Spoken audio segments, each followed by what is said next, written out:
Dr. Douglas Robinson, Campbell Podiatry. Toes can be really malaligned. There's 3 classifications of toes. We call them hammer toes, mallet toes, and the other one is called a claw toe.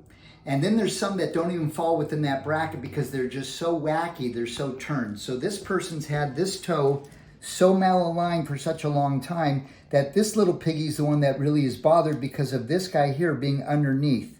So this one is really buckled at this level, and further out. And you'll see on other pictures how this is actually underriding the 3rd toe. So we kind of call this a wacky toe.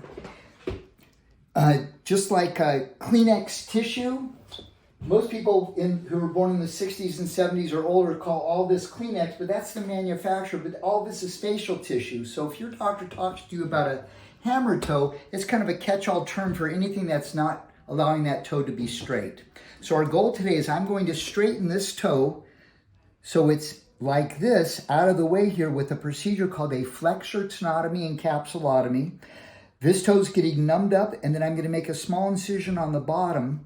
If you think about what's causing this imbalance, the tendon on the bottom is overpowering the tendon on the top. So I'm going to release it so it's no longer causing this to curve down. So think of the tendon on the bottom as an overly tight bungee cord that's causing this toe to become malaligned. So I'm going to release that, and at the end, this toe is going to lie flatter. We've just done the Flexor Tenotomy and capsulotomy. Look how nice and straight that toe is.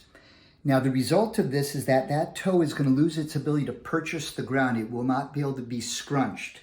So if you could please scrunch your toes down. Go ahead.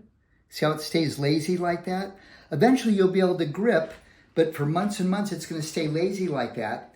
So typically I wrap this. You keep the foot dry for 5 days using a healing shoe, a shower guard, which is gives you the ability to shower without getting this wet.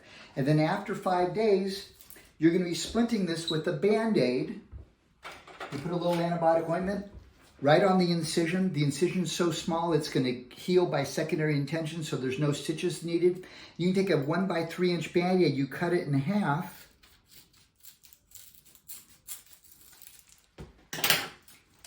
And this gets wrapped around the knuckle that I released like this, or right around here on the bottom, so that the white telfa pad is on the bottom, and that's what splints the toes, preventing you from flexing it excessively. And that's something that should be changed every couple days, but I have you splint this for a total of 2 months. So this is how I take care of a wacky toe that isn't rigid and only has symptoms from the toe, not the metatarsals. And that's all there is to this. So I'm Dr. Douglas Robinson. Please take care of yourself and each other.